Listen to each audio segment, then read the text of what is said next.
I'm going to miss YouTube. I mean, especially in two areas. The second area I'm going to miss it is these playlists. We had some really great playlists because that's what we do here, right? We build patterns. So you're going to see a video in a minute of some really nasty Black on Asian violence, Black on senior violence, with even a little bit of a twist to it. And so it's not just to say that this exists in isolation. It's good to be able to say to everybody, hey, here's our pattern, here's our playlist.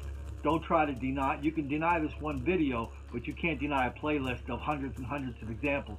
We still have all those videos, and we're gonna work on posting them on some places on YouTube, because the thing is, I got kicked off of YouTube, but there are still hundreds and hundreds of my videos on YouTube with dozens of people who've been copying them, mirroring them. So there's still lots and lots of YouTube out there that we can watch and see good old Colin on YouTube. But for now, we're on Minds.com, and I'm starting to learn a little bit about it, and it's really pretty functional. It's pretty easy to use. But the first thing we're going to miss the most about YouTube, and this is where you come in, is the suggested videos. The YouTube and the YouTube search engine, for our purposes, are kind of the same. That's where we get all the traffic from. That's probably how I met you. So that means everybody that's watches these videos on Minds.com, and you hear about it from Twitter, you hear about it on my Facebook, you hear about it on my email, you might even just hear about it from your friend at the office. A lot of people, so many people take these videos outside at lunchtime.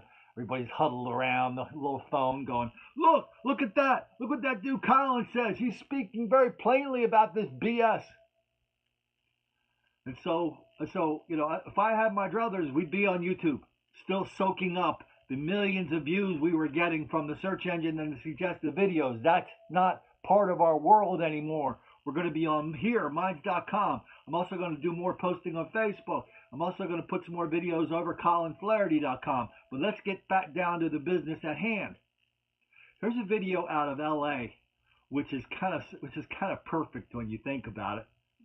Watch this. Okay, this little old Asian lady. I think she's Korean. It's Koreatown in LA. Little old lady is walking through the door. She looks behind her and holds the door for the Black woman with the red weave coming up behind her. That woman's a long way away, right? So it's like, hey, I'll hold the door for you, because that's how we roll in Koreatown. We're very polite.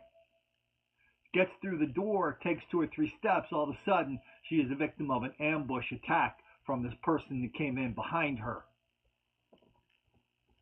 Well, isn't that like a perfect culture clash right there?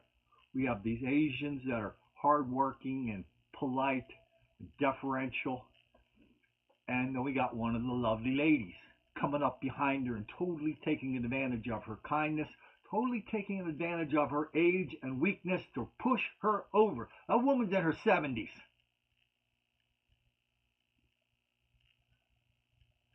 So we still have a lot of work to do to document and expose this kind of BS. And the more BS we're hearing every day is that white people do it too, and the real problem is white on black violence. I thank the Lord every night that an angel would have been there that night. Kay Ross, a grandmother who just celebrated her 80th birthday, says every day she looks back on what happened to her in May. I don't know why anybody would want to hurt me. This is how she looked after prosecutors say 16-year-old Michael Williams, along with 3 other teens, broke into her Del City home, beat her, and stole her car. Now Williams, the eldest teen, will be tried as an adult for the 9 felony charges he's facing. Why did you have to beat me up? According to court documents, he planned the attack, even bragging online, "I ain't going to lie, I think we killed her." Did they not see in their minds that this was the wrong thing to do? Ross says she is satisfied that Williams will be in the adult court system, but adds her sympathy. A little bit of sadness for this young man, because the road ahead of him is going to be bad. A man who was stabbed during a home invasion last fall has died. 77-year-old Bob Howe was stabbed last September when a man broke into his home. 19-year-old Magai Anai Kerr was arrested and charged with attempted murder, burglary, robbery, and theft. His trial is scheduled to begin in April. Urbandale police aren't saying what Howe's cause of death is, but they say the Polk County Attorney's Office is reviewing the matter. We got a lot of work to do. Oh, by the way, welcome to the world's greatest man cave. This is the Willie Shields Man Cave. How you like them apples? Look, we're watching a golf tournament there right now. 50,000 people. I don't know. How many people are out there in Hawaii? 20, 30, 50, 100,000 people have been there all week. Where are all the fights? Where's all the violence? Where's the burglary? Where are the car break-ins? I mean, we were hearing last week all the time. We heard from Atlantic Magazine that if you move white people into a black neighborhood, that's going to cause, in some mysterious fashion that the Atlantic never really got around to explaining to us, that is going to cause black criminality. Because white people are always messing with black people and always calling the cops on them. And we all know that if you took the cops out of a black neighborhood, put them into a white neighborhood, you'd find the same kind of crimes there. Well, shouldn't that be ground zero for it right there, that golf course behind us where they're playing the PGA tournament? I mean, every 2 or 3 times a season, you hear somebody like say something in somebody's backswing and everybody's like aghast. That's the worst thing you hear happening at a PGA golf tournament.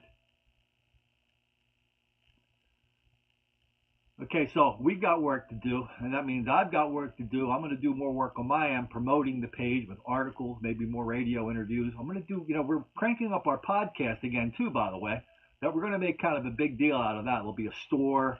There'll be a place where you can get the cups and the shirts and exclusive material. We're going to do a lot more interviews. So that's going to be pretty cool on the podcast. The nice thing about the podcast is we can talk a little bit more at length about things like that article from the Atlantic magazine, which maybe this format really doesn't lend itself to. Plus, in the podcast, if you're at the gym or you're just doing chores around the house, I listen to podcasts at night when I go to sleep. On the way down here, I was listening. I turned on NPR on the way down to the secret man cave of the great Willie Shields. I mean, the other room, these guys are out there. They're building a truck from scratch. Out in the front of the man cave, Willie's restoring this huge sailboat from scratch. Willie was sitting here a couple months ago when he heard this, knock, knock, knock on the roof. Turns out there were like 6 fellas up on the roof. They didn't know Willie was in here. Willie walked outside and in his Marine Corps voice said, "Hey, what the hell is going on? I have a recording of this. We'll run that in a few. I should have had this out by now, but we're going to put this on a podcast pretty soon." Willie, pretty soon, Willie, just with his voice, maybe he had a little help from, his Uncle Smith and Weston too. I'm not sure about that, but let's not talk about that. Anyway, there's a bunch of fellas sitting down on the sidewalk waiting for the cops to arrive. So that's the history of this man cave. And, I'm happy Willie came out on the top end of that.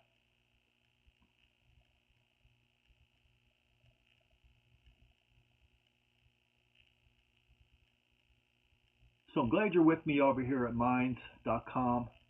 We're going to be doing a lot more with this channel. I even feel sheepish in saying this. I feel sheepish in saying share these, subscribe, let your friends know about it, because my experience with the videos we've been doing so far is, we couldn't stop people from sharing these videos because I don't think people are getting this anywhere else. This kind of plain spoken, exposing the greatest lie of our generation, the greatest hoax of our lifetime, the myth of black victimization. I don't see anybody speaking this plainly about it anywhere else. And by the way, when I was listening to NPR on the way down, and turned on the channel just at random, an NPR show, they're talking about this woman who's the head of the Kellogg Foundation. That's one of the biggest foundations in the world, and they're spending $25-50 million a year to expose white racism and how white people are always picking on black people for no reason whatsoever. They're having all these seminars to talk about it. And in the Atlantic magazine, go back to the Atlantic, this big article was written with a grant from the MacArthur Foundation, another huge foundation, the Ford Foundation has dumped $100 million into this whole Black Lives Matter movement. All dedicated to one thing, that black people are relentless victims of relentless white racism all the time, everywhere. That explains everything. So there's a mountain of denial, deceit, and delusion out there, and we're going to fight it here, you and I together on Minds.com. We're going to spread these dang things all over the darn place. And by the way, if you want to download this and stick it on your YouTube channel, feel free. I have all these videos. I'm sending videos to all these people with YouTube channels now, saying, "Hey, I've had these up on YouTube. Give them out again." And if you have a mom or a sister or aunt, uncle, grandmother who might be in the position of that little old lady in Koreatown, let them know how, because they are old, they are at risk. They're at risk because they have money. They're at risk because they have drugs. They are at risk because they won't fight back. They're at risk because they're old. I don't think a lot of people know that. And of course, they're not going to hear that from the local newspaper or TV. That puts their lives in danger. That, by the way, makes the local media complicit in what we just saw.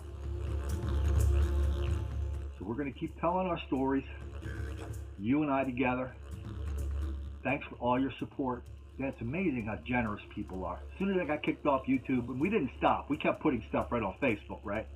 And now we're putting it here. We didn't stop. People, hundreds and hundreds of people sent me emails saying, "Colin, doesn't matter. We're going to go wherever you go. We don't care." So thank you for all the support. Thanks for sending me the stories. Thanks for contributing to me on PayPal. Thanks for sending me stuff in the mail. Somebody sent me some cigars in the mail. It's like, I didn't expect any of this to happen when we started doing these videos. So I'm very gratified and thankful to you for doing that. We're going to keep doing it. My guess, along the way, we're going to make a couple of black kids angry.